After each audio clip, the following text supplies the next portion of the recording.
This texture of this egg is incredible. It's so smooth. Oh man. Today's video is brought to you by Kitchen Boss and their 3rd generation waterproof sous vide stick. With it, we're going to make an impressive 1-inch thick Japanese egg sandwich, the Tamago Sando.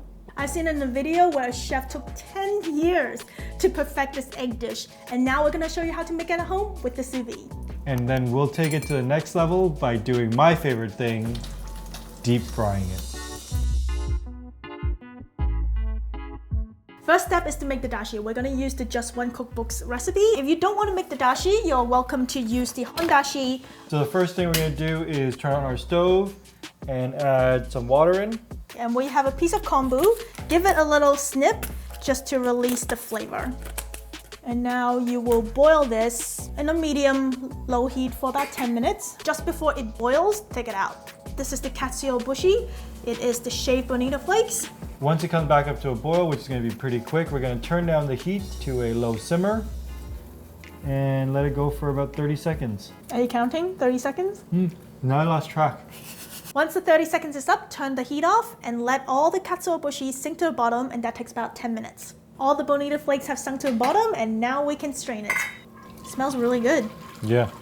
Now we're going to set this aside to cool. With any protein, temperature is the key factor. And with eggs, that's extra finicky. So with a sous vide, that takes all the guesswork out. We've got to play with the Kitchen Boss 3rd generation sous vide stick for the last little while. And the first thing I noticed was that it feels nice in your hands. It's quite hefty and it's made of all stainless steel parts. But the thing that surprised me the most is at this price point, it's actually waterproof. And it's relatively quiet. Yeah. Well, let's get this started. Let's set this up. So let's put this clamp on, slip this in, and tighten this. And that's pretty much all there is to it. We're gonna set the temperature. For us today, we're gonna use 175 for these eggs. We're gonna power it on, and it's ready to go. Our recipe is going to be in the description below, and that one is going to be set for 1 serving, which is for a container about 3 by 3. But today we're going to use a container that's a little larger for 4 servings. So we're going to use about 12 eggs. 1. The sous vide is up to temperature. 12. Next step is to mix the eggs. I like to pop them first. You don't want any more of these slimy things, so just keep going until you get too many of these. Okay. Now we're going to put the flavoring in there. We have 1 cup of this dashi that we made before, some sugar, Japanese soy sauce, mirin, and a pinch of salt. Mix that all together. The next step is to strain this into your container. We're using a plastic container because we found that it's easier to pull out the eggs than compared to glass. And make sure that this is heat-proof and leak-proof. This step is to make sure the egg is nice and smooth and custardy. None of the egg whites and the eggshells get into the custard. No eggshells in here. Come on. Now you just have to close it up, and we're ready to go. We have our eggs in the sous vide. You'll notice that we tried to keep the eggs above the waterline. We put a grate on the bottom, and we put some plates and a knife block on top just to weigh it down. It's going to want to float, so just make sure it stays down under the water. Make sure that when you put it in, the eggs are nice and flat and level. You don't want some weird topsy-curvy egg. And we're going to sous vide this for 1 hour at 175 degrees Fahrenheit. The eggs are out of the sous vide and it looks beautiful. So we're going to take the sandwich up a notch in flavor. We have some mustard and some Kewpie mayo. Dijon mustard, so it has a little bit of bite. I'm just going to eye this 1-to-1. Give it a good mix.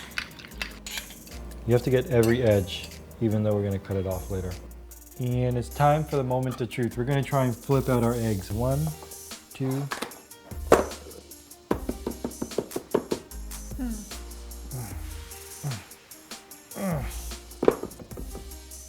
It's coming. Oh, Carmen, no, this is a bad idea. First thing we're going to do is slice it in half here. So we're going to run our knife around the edge here just to separate it. Moment of truth. Okay, so the edges are separated out. This is why we said the plastic box, because it gives you a little more flexibility. Just be really patient here. You'll see it unstick.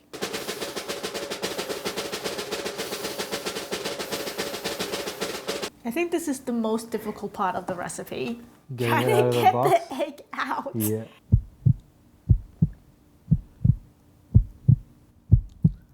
Beautiful, Kevin, beautiful. Okay. Put it straight on the bread here. We do the most fun part, which is slicing off all the crust like we are children. Here we go. Yes, Yes! yes. Beautiful. Look at that. Success. So now that we made it this far, I think it's time to take it to the next level. We are going to make it a Tamago Katsu sandwich now. We're going to crust it in Panko crumbs, then deep fry it. All right, let's do it. Here we go. So we're going to place our bread on here. We're going to slice the egg so it's the same size. Slice it off. And we're going to slice this off.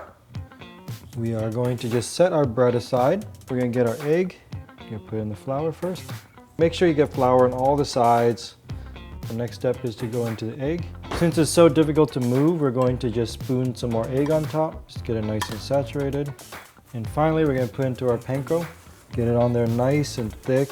We're now going to put in the fryer. The oil has been heating to 375 degrees Fahrenheit, and we're just going to put it in until it's golden brown. If you want to make this dish and all the other dishes on our channel, get yourself a Kitchen Boss Sous-vide. The generous people over at Kitchen Boss are offering you a 20% discount, so check out our description below for the unique link. Look how thick it is. Man. This Look is at that jiggle. amazing. Oh, it's too thick. I need to squish it. Wow. That dashi really comes through. This texture of this egg is incredible. It's so smooth. It's, oh man. It's like eating a custard. It's so good in here. I really like this. You know, funny enough, we tested this whole recipe out and like wrote down all the instructions, and then we went online and found out that Shake Shack and Dominique Ansel did the same recipe. Great minds think alike. This is hefty too. Oh yeah. The fried one's a winner for me. I love the textures. You know, the bread is soft, the egg is soft, so that crust just gives it a little crunch. It's perfect. I think this makes for the perfect brunch. Like, it's pretty impressive. It's just taking something so simple and elevating it. So I want to thank the people over at Kitchen Boss for making this video possible.